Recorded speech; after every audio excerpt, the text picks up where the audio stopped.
When one reaches these high degrees of rank, they should be very careful not to let their arrogance consume their humility. 5. Tell us about your role as a prominent community leader, where your dojos are located. I opened my first SWAM school in the heart of the ghetto, referred to as SWAM's headquarters, on 10731 Sotfin Boulevard in South Jamaica, Queens. This was over 40 years ago. At the time, I had an investor who was willing to help me open in any area of Queens. We drove by multiple areas, beautiful locations of middle to upper-class residents. While passing through Sotfin Boulevard, I witnessed two young kids fighting while a crowd cheered them on. One of the kids had a broken bottle, while the other had a stick. I stood between them and broke up the fight. After I stopped the fight, I scolded the crowd for allowing this to happen. At that point, I realized I needed to open my school in this community. A community that was full of bloodshed and pain, where it appeared no one outside of this community cared. As a warrior, a champion in the martial arts world, I felt it was my personal duty and divine calling to address the moral and spiritual needs of that community.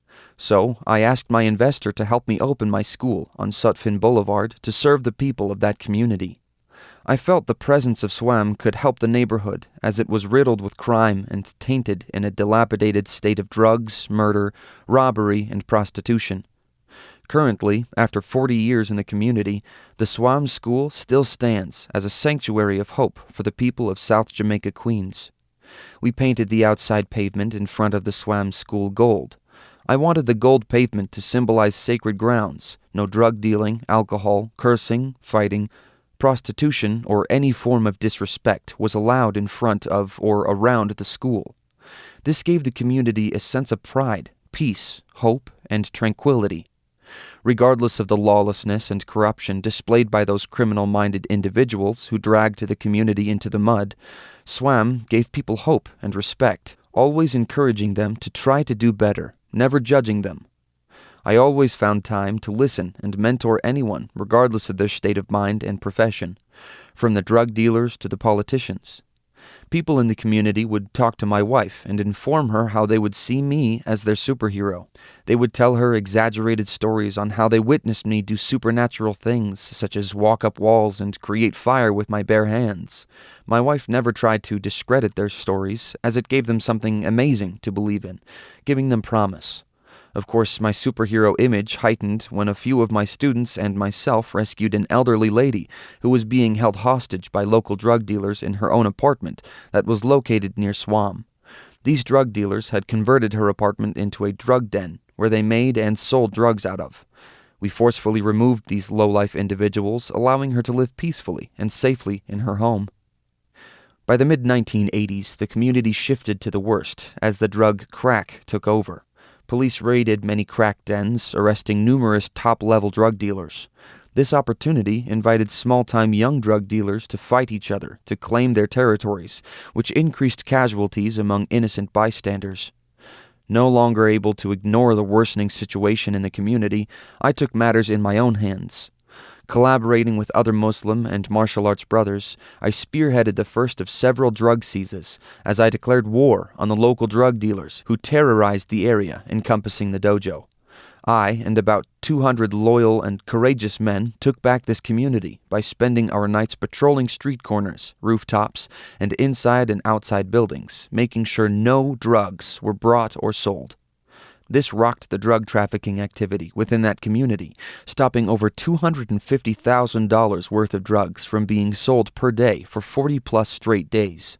The police observed our activity, however, they did not interfere as long as no one got killed. Reference YouTube documentary, Sijo Mutakkabir, The History of the Warrior. Certainly, the loss of that much money pissed off many individuals who threatened to go after me and my family. My wife and kids, of course, were no longer allowed to come to the dojo to train during that time. Actually, concerned for all of my students' safety, I decided it would be best to close down the dojo during that time. I took extra precautions, such as taking different routes home so no one knew where I lived, and placing a security team to watch over my wife when she was running errands or attending outside events.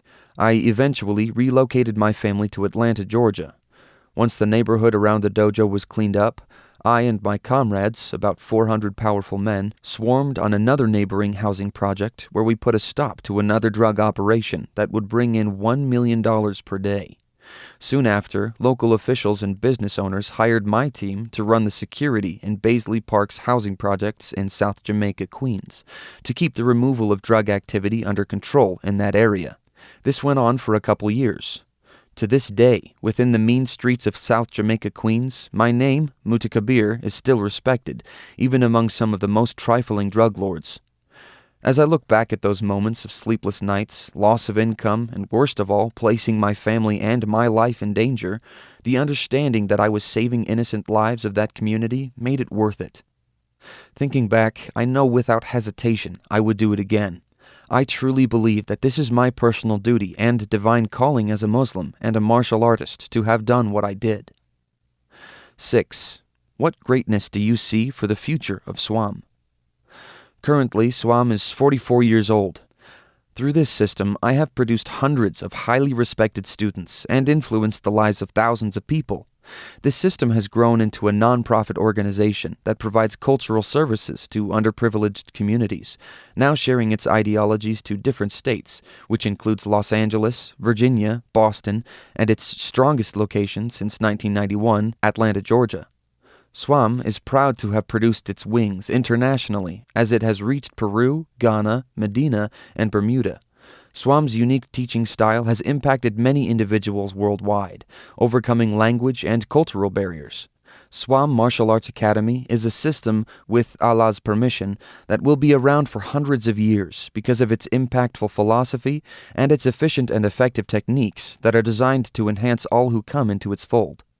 SWAM is currently unifying other martial arts schools through the SWAM's clinics by establishing camaraderies and brotherhood, wanting for our brothers and sisters what we desire for ourselves: peace, honor, and respect.